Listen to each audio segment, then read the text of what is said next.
down to the, whatever that's called, the abyss. So tēnā tātou katoa, let's raise our voices high today. I'm going to be joined on the mic. Catherine Red on Wednesday. Please come and talk to Warren Brewer at the PSNA desk.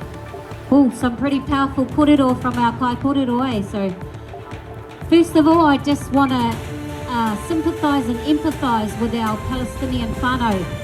Imagine if you had whānau overseas and you couldn't get to them and you weren't aware if they were dead or alive. Your mokopuna standing in a war and wondering if they were going to be alive or dead. Ko mahina taku ingoa. I was here the last time round and we learned to haka, but I wanted to proceed this haka with a kōrero and just touching on what Whaihira was talking about the reason why Māori understand and feel for those in Palestine is because of mana motu hake, because we're so used to oppression and we understand exactly what they're going through. And to be honest, I'm very disappointed. Kaupapa,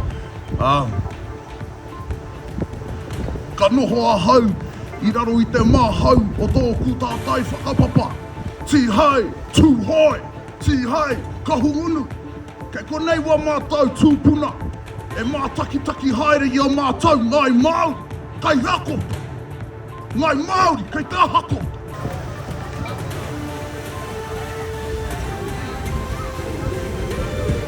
We're seeing in the climate crisis, it's the same problem.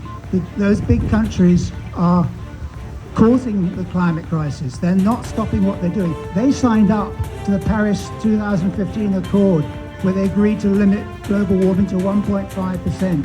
It is now 2%.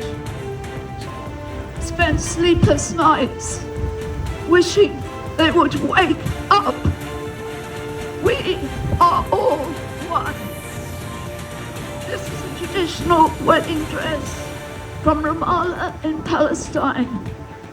I wore it when we were married about 50 years ago. Not quite that long.